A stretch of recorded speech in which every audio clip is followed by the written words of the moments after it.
Muy buenas, soy Omar Rueda, ¿cómo estáis? Espero que estéis todas y todos muy bien, disfrutando y gozando de vuestra vida. Y hoy quiero compartir con vosotros mis resentires en relación a un libro que me he estado leyendo durante esa Semana Santa de Musa Nabati, que se llama Reconstruirse, y que nos sitúa en el trabajo del trauma emocional desde una narrativa bastante singular, alejada de este positivismo tóxico, alejado de esos mensajes de que los problemas son una oportunidad, porque no, amiguis, los problemas no son la oportunidad, sino que tú eres la oportunidad con el problema.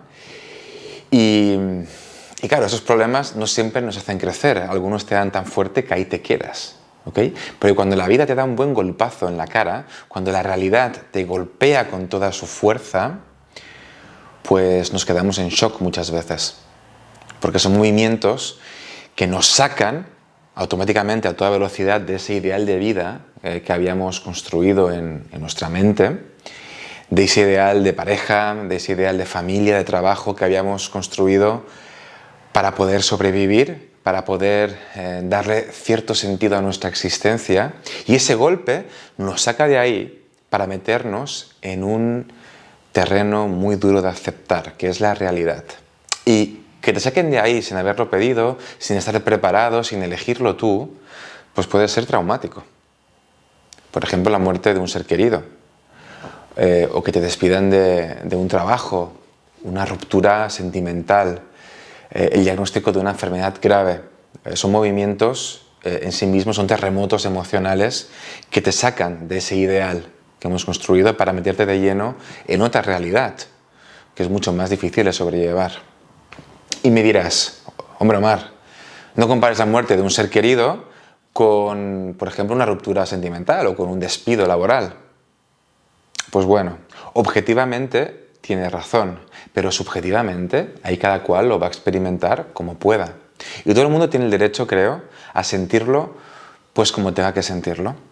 Porque imagínate que en mi consulta viene una persona muy angustiada o traumatizada porque su pareja que ha conocido hace 6 meses le ha sido infiel.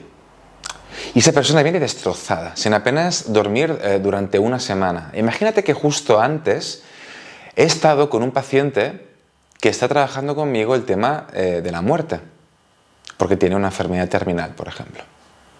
¿Qué hago? ¿Le digo a esa persona que es una tontería lo que le está pasando? Que relativice, que al menos no tiene un cáncer. No le puedo decir eso. Porque para esa persona está siendo un golpe durísimo. Al mismo nivel quizás que la persona que está aceptando su propia muerte. Subjetivamente hablando. Porque objetivamente hablando estaremos de acuerdo de que no tiene nada que ver. Las implicaciones que hay detrás de ambos movimientos no tienen nada que ver. Y ese golpe que nos da la vida, por eso me gusta mucho este autor, nos lo da en 2 sitios fundamentales. Y yo estoy muy de acuerdo con él. Nos da el golpe en el adulto que somos, pero también en el niño que habita en nuestro interior. Y ese que muchos de vosotros estaréis ahora mismo gritando en vuestras casas o pensando, ¡oh no! Otra vez el tema del niño interior, por favor, ¡no! Por el amor de Dios, ten piedad de nosotros y sálvanos de esta insufrible narrativa. Ya sé que muchos de vosotros estáis hasta la coronilla, hasta aquí, del tema del niño interior, que es un tema que se os atraganta ya. Y estoy de acuerdo, ¿eh? Te puedes atragantar con estos temas, son densos, son muy reiterativos, pero de verdad os lo digo, dadle una oportunidad a todo esto que os voy a explicar a continuación, porque son temas fundamentales para nuestra salud emocional, pero también financiera, física, para la salud de nuestras relaciones interpersonales, sociales, amorosas, familiares, y creo tanto en ello que, bueno, me hace falta hacer vídeos sobre esta temática de vez en cuando, también para mi propia salud mental, porque me gusta mucho. Porque el que ha aprendido a escuchar a su niño interior, ha aprendido a ser adulto. Lo voy a repetir porque me parece muy importante esto. El que ha aprendido a escuchar a su niño interno, ha aprendido a ser adulto. Pero el que no lo escucha, amiguis, el que no lo escucha está jodido, ¿eh? Vive manipulado por ese pequeño tirano y ese impacto de vida nos da de lleno en 2 de las estructuras más importantes de nuestro imaginario, internamente hablando, en el adulto que somos, pero también en ese niño. Sí, hay que tenerlo muy claro esto. El adulto vive más en el presente, en el aquí y ahora. Es el que experimenta las crisis existenciales. Y el niño está más en el pasado. Muchos no son ni conscientes de que existe ese niño, ¿eh?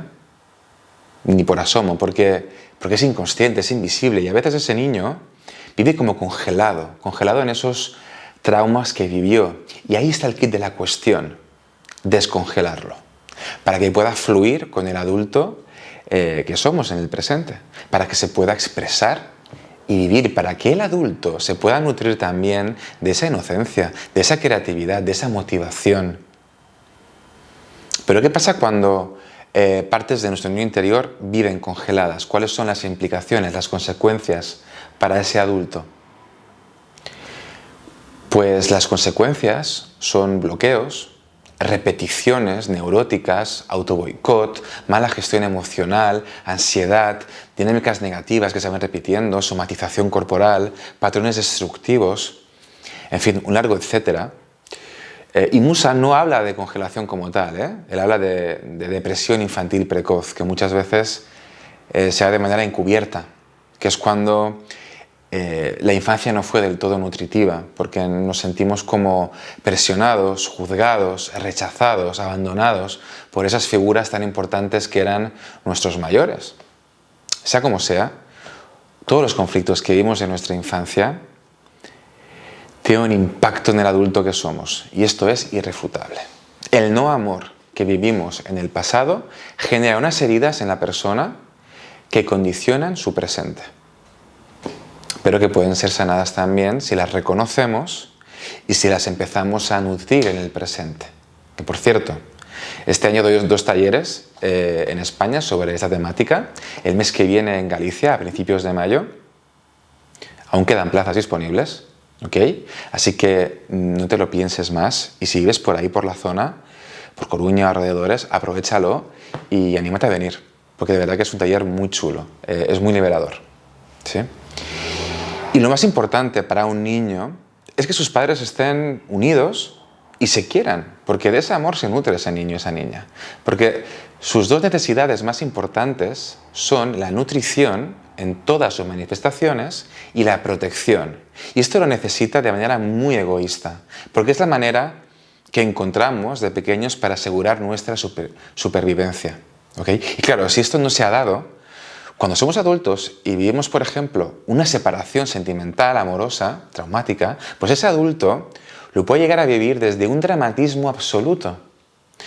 Porque el amor y la protección que había encontrado en esa relación, en esa persona, en esa pareja, que suplía su carencia de infancia inconscientemente, pues de repente vuelve a desaparecer. Y ese adulto se queda en el vacío absoluto otra vez, en un estado muy cercano a la muerte, porque se quiere morir en esa ruptura. ¿Sí? Porque además esa ruptura lo vuelve a conectar otra vez con conflictos del pasado, con heridas aún sin sanar, con problemas no resueltos que tienen que ver con el abandono, con el rechazo, con la traición. Y cuando la vida golpea al niño traumatizado, pues es ahí cuando el adulto agoniza, ¿eh? Sin embargo, un adulto sin estas carencias o con esas heridas ya sanadas o reconocidas, vive las rupturas amorosas con dolor, pero no de manera tan trágica. De ahí la importancia de que cada uno de nosotros trabajemos estos aspectos, ¿no?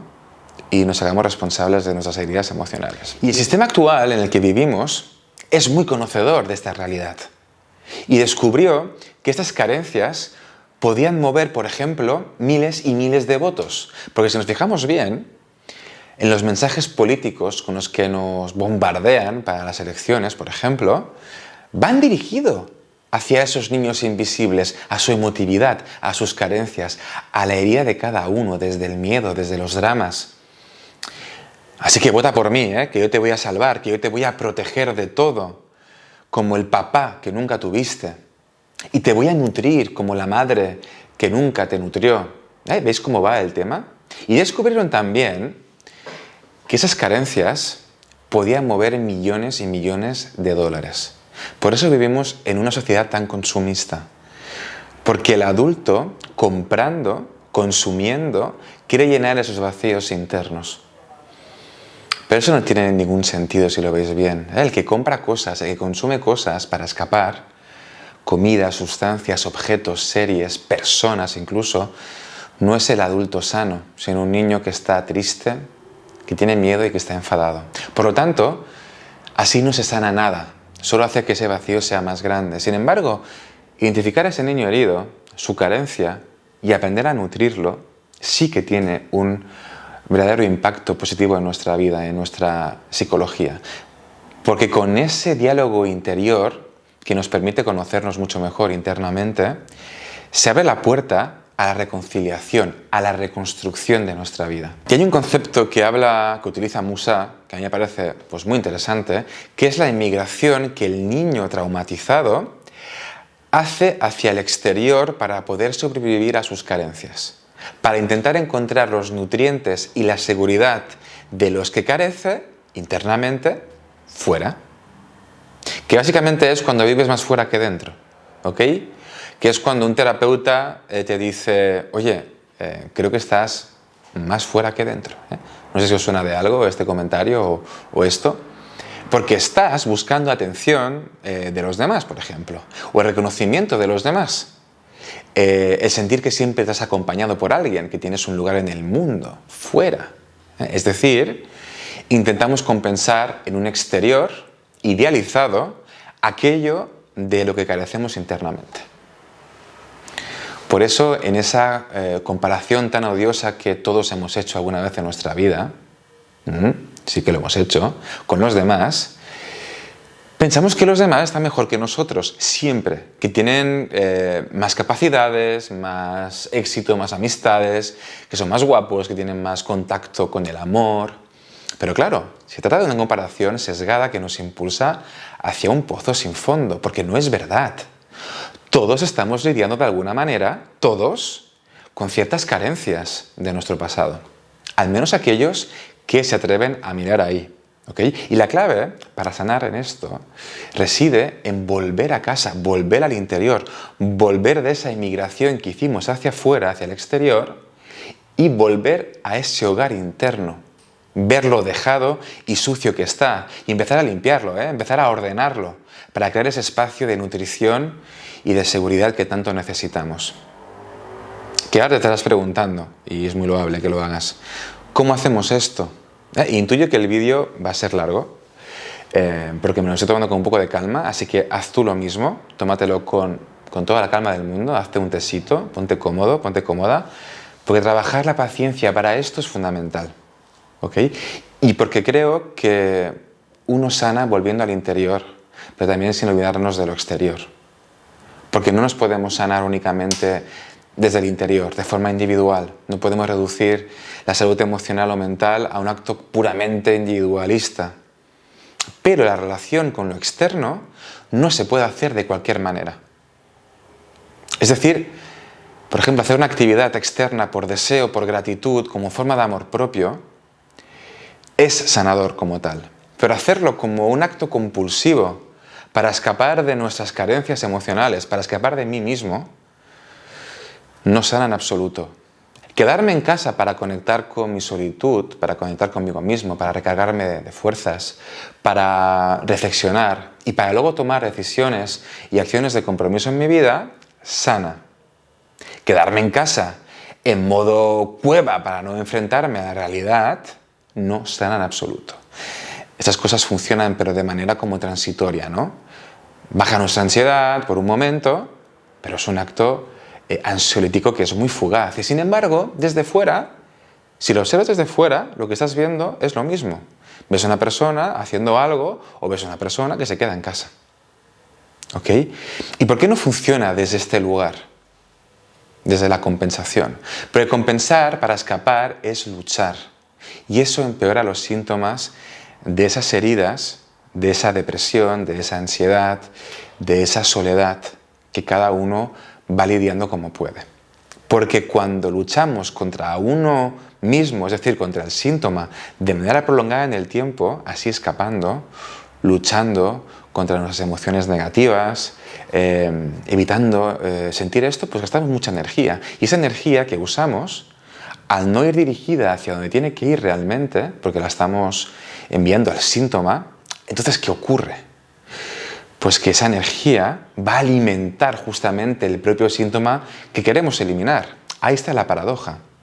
Alimentamos sin querer a nuestro peor enemigo interno. Y la persona acaba como agotada en esa lucha y el síntoma se va haciendo cada vez más y más grande. ¿Por qué nos confunde? Porque un adulto que no reconoce sus heridas emocionales se mueve por la vida desde la confusión entre la realidad que está experimentando y su propio funcionamiento psíquico inconsciente, que es inconsciente, que es invisible.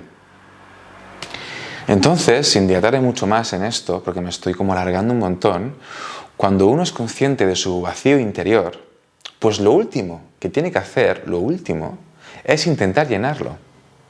Hay que dejar de hacer eso. Así que lo primero que tenemos que hacer, que vas a hacer, cuando sientas ese vacío, esa carencia, es no hacer nada. No hagas nada. ¿Pero qué dices, Omar? ¿Te has vuelto loco? ¿Cómo no vamos a hacer nada? ¿Quieres que nos volvamos todos locos en nuestras casas? No hagáis nada. Quédate allí con ese vacío, con esa carencia, reconócela, cógela, siéntela, pero no se te ocurra hacer nada. Porque más lo intentas llenar, más luchas contra ti mismo. Más rápido va todo, más lo mezclas todo ahí y más grande se va haciendo ese agujero. Ese es el primer paso para sanar.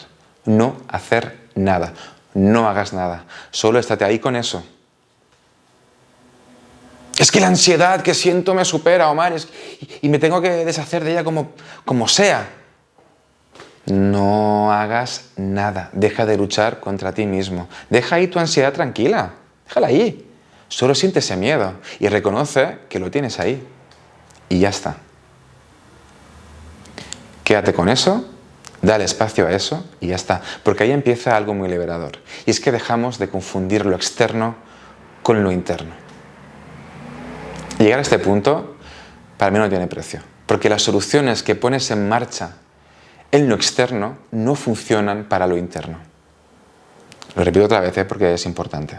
Las soluciones que ponemos en marcha en el mundo físico externo no funcionan para el mundo interior. El sistema, la educación nos impulsa a eso, a ser resolutivos, a buscar soluciones, a luchar, a competir, a ser los más rápidos. Pero para nuestras heridas emocionales eso no funciona. Porque viven en otra época. Y se requiere de un abordaje totalmente diferente al que siempre has puesto en marcha.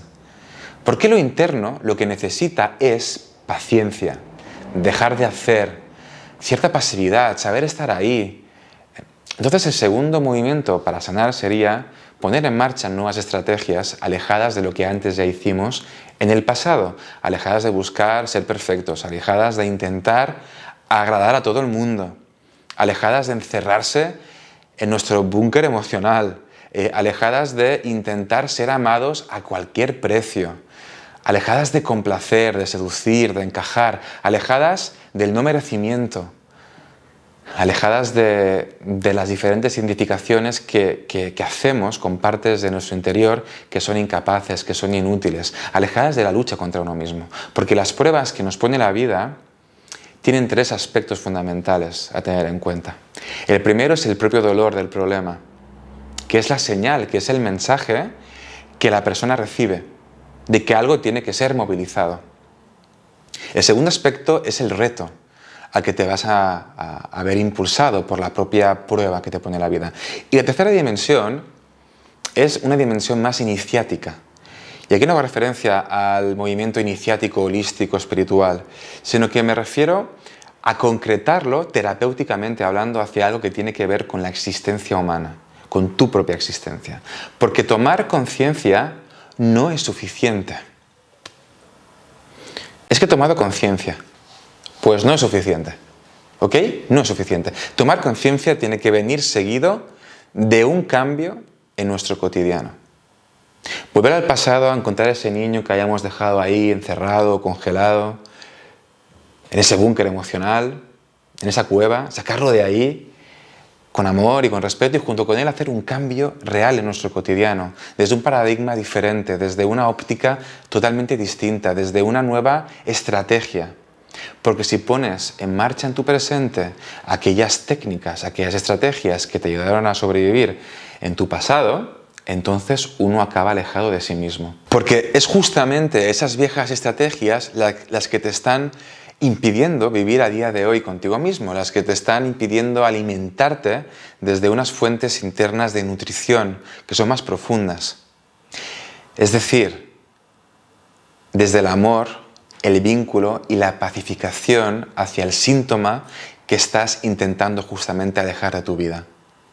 Ese cambio radical de relación con el problema, con el enemigo, hace que dejemos de sobrevivir para empezar a vivir. Y darse cuenta de esto es darse cuenta de algo que dijo en su día el maestro Sufi Rumi, hace un montón de tiempo, que la herida es el lugar por donde entra la luz. Pero creo que también la herida es el lugar por donde puede salir la luz. ¿Ok? Bueno, hasta aquí el vídeo de hoy. Espero que se haya entendido el mensaje. Si así lo ha sido, dale a me gusta, compártelo con aquellas personas a las que consideres que un vídeo así les puede ser útil en su vida, en su proceso de vida. Te animo a que te suscribas y nos vemos seguramente la semana que viene. Un fuerte abrazo.